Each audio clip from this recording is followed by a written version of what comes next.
there is one prospect that I think could have a massive impact on the 2024 Red Sox.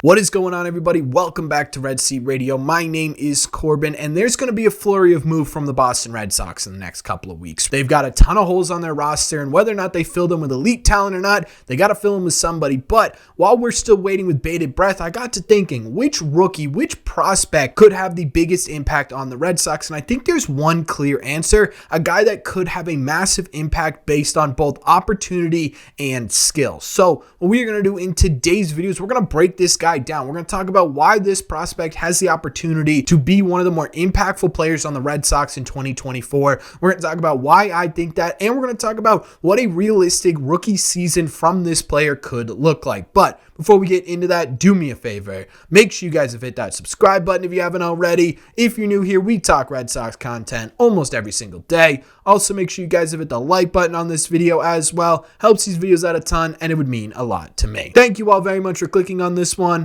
Let's get into it. If you've been following this channel for a little bit now, this answer really shouldn't come as a surprise. And honestly, a lot of people are also predicting this. But in my video about high impact rookies, guys who could make their major league debut, this player was number one on my list. And the player we're talking about today is Wilyer Abreu. Now, saying Wilyer Abreu could be the high impact prospect is a little bit of cheating, right? Because Wilyer Abreu already has some time at the major league level, you already sort of got a glimpse of what he could be, but it just feels like the correct answer. Wilyer Abreu has so much potential, and there's a couple of reasons for this. The first is, like we just talked about, Wilyer Abreu already has some really successful major league experience. Now, granted, it's in a really small sample size of about 28 games, but it could still be a good glimpse as to what he can really be at the major league level. In those 28 games, he had a .316 average with a .338 on base percentage and a .474 slug with 2 home runs, 6 doubles, and 14 RBIs.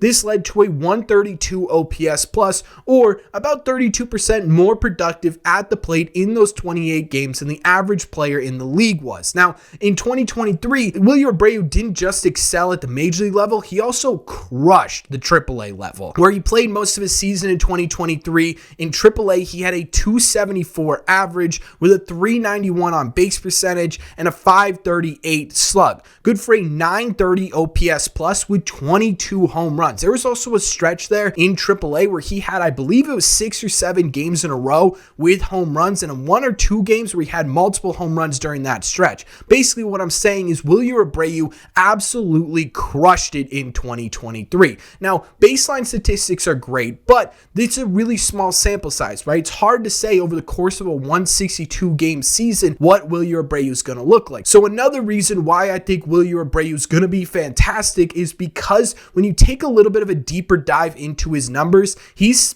poised to make a big statement in 2024. Now, technically, Wilyer Abreu didn't have the amount of at-bats necessary to qualify himself to be ranked among Major League Baseball players, but what Baseball Savant does is it allows you to see if Wilyer Abreu had qualified, where he would stack up, and there's some really exciting things here. First of all, he had a walk rate of 10.6, which is just over 2% better than the average walk rate in Major League Baseball, and that might not sound like a lot on paper, but that's about 20% better than the average player in the game. That's a really good number, especially for someone who didn't spend a ton of time in the bigs. His average exit velocity last year was 91.3 miles an hour, which is about 2.9 miles an hour harder than the rest of the league. His hard hit rate was 41.9%, which is about 10% better than the league average. His barrel percentage was 9.4%, almost 3% more than league average. Basically, I just threw a whole lot of numbers at you, but what I'm saying here is that in a small sample size at the big league level,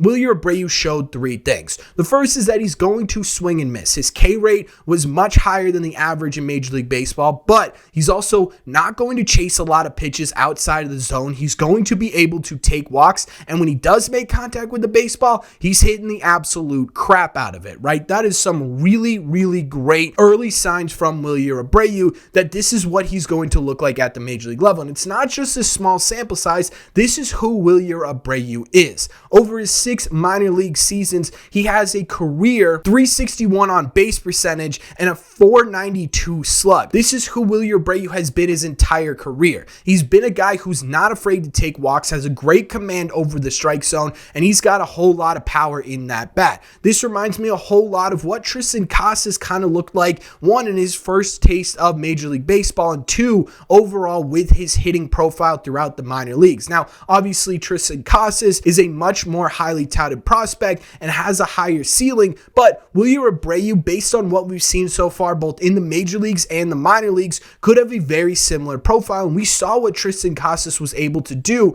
in his first 162 game season, where yes, he started off a bit slow, but basically after his first month in the bigs, he was a well above average player and ended up third in Rookie of the Year voting. Maybe that's not Wilyer Abreu's ceiling. If he's also a guy who's going to be able to take walks and hit bombs when he needs to, he could be a really impactful bat in this lineup. But wait, there's more, because Wilyer Abreu doesn't just have the possibility of impacting the lineup, he also has the ability to impact the field. Wilyer Abreu has always been a really solid defender, and again, in that small sample size we saw at the major leagues, we saw what that might look like. Over those 28 games, most of them were played in the outfield where he had 2 defensive runs saved. Now, that's not crazy above average, but that is above average in Major League Baseball, and on top of that, those numbers were dragged down a bit because he had to play center field. Wilyer Abreu is a good outfielder. He's not a center fielder. So if the Red Sox are able to keep him in one of those corner spots, he could be an even better outfielder,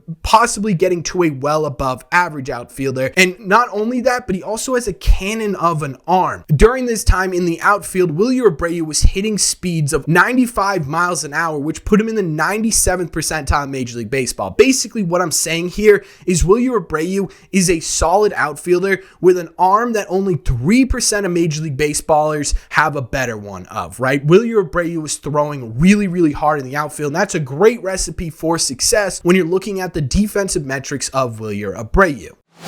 The sort of outside of statistical reasons I think Wilyer Abreu will be a legit impact player for the Red Sox is because of opportunity. Alex Verdugo is shaven and settling in the Bronx. The Red Sox brought in Tyler O'Neill, but everything is pointing towards the Red Sox not really believing that Tyler O'Neill's an everyday outfielder. They clearly don't believe that Ceddanne Rafaela will start the year in the Major League roster. He'll probably start the year in AAA, which leaves a lot of opportunity for Wilyer Abreu to get some almost regular everyday at-bats. What's most likely going to happen right now is Tyler O'Neill's going to try and cycle through either right field, left field, center field, and what the Red Sox could do is end up using Wilyer Abreu and Tyler O'Neill as almost like a platoon, kind of like what we saw with Tristan Casas and Justin Turner in 2023. This leaves a lot of opportunity for Wilyer Abreu to get almost semi-regular at-bats to basically everyday at-bats and really start to build a sample size of what he could be at the Major League level. And I think that, honestly, maybe even more than the statistics he put up in his small sample size up here